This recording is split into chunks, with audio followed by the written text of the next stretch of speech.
ఓం శ్రీ మహాలక్ష్మీదేవియే నమః. శ్రావణ మాసంలో ఈ 11 పరిహారాలు పాటిస్తే శివుని అనుగ్రహంతో ధనవర్షం కురుస్తుందని నమ్మకం. శ్రావణ మాసంలో పార్వతీదేవి తపస్సు చేయడం వల్ల శివుని భర్తగా పొందింది.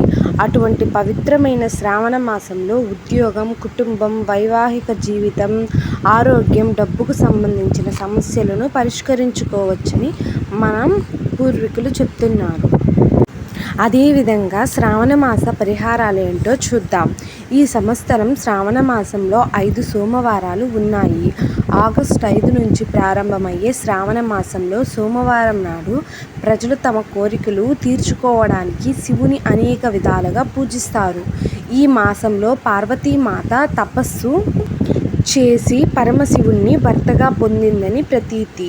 ఈ మాసంలో ఉద్యోగం, కుటుంబం, వైవాహిక జీవితం, ఆరోగ్యం, డబ్బుకు సంబంధించిన సమస్యలను అధిగమించుకునేందుకు కొన్ని పరిహారాలు పాటించాలి.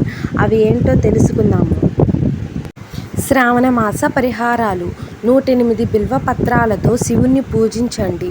శివునికి ఒక్కొక్క బిల్వ పత్రాన్ని సమర్పించేటప్పుడు ఓం సాంబ సదా శివాయ నమః అని నిరంతరము జపించండి. దీనితో వ్యక్తి కోరికలు నెరవేరుతాయి. అతను జీవితంలో నిరంతర విజయాన్ని సాధిస్తాడు. మళ్ళీ చెప్తున్నాను, ఓం సాంబ సదా శివాయ నమః అని నిరంతరము జపించండి.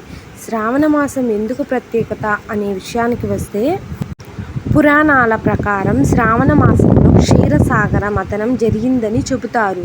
ఆ సమయంలో సముద్ర మథనం నుండి 14 రకాల మూలకాలు మరియు 14 రత్నాలు ఉద్భవించాయి. ఈ 13 మూలకాలు రత్నాలను దేవతలు, రాక్షసులు వాటిని తమతో తాము పంచుకున్నారు. ఆ మూలకాలలో హలాహల్ విషం కూడా ఒకటి అని కనుగొనబడింది. ఆ హలాహల్ విషం శంకరునికి అందించబడింది. శివుణ్ణి వివిధ కోరికల కోసం జలాభిషేకం చేయడం మంచిది.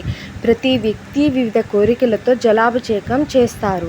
ఇందులో సరైన పద్ధతి పాటిస్తే చాలా ఇబ్బందుల్లో శుభ ప్రయోజనాలు లభిస్తాయి.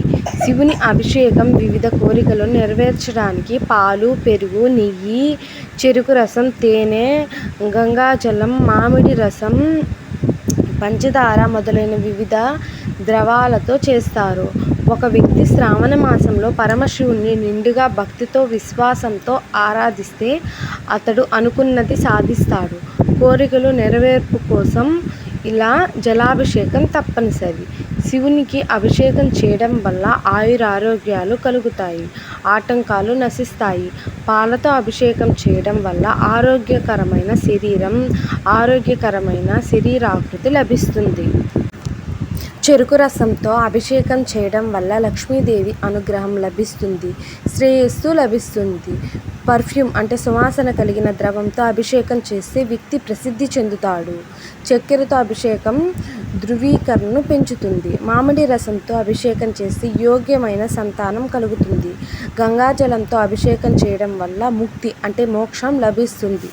శివునికి నెయ్యితో అభిషేకం చేస్తే ఐశ్వర్యం కలుగుతుంది. తైలంతో అభిషేకం చేయడం వల్ల ఆటంకాలు నశిస్తాయి. శ్రావణ మాసంలో శివునికి ఆవాల నూనెతో అభిషేకం చేయడం వల్ల శత్రుబాధలు తొలగిపోతాయి. ఈ విధంగా శివునికి అభిషేకం చేయడం వలన అన్ని విధాలుగా కలిసి వస్తుందని నమ్మకం.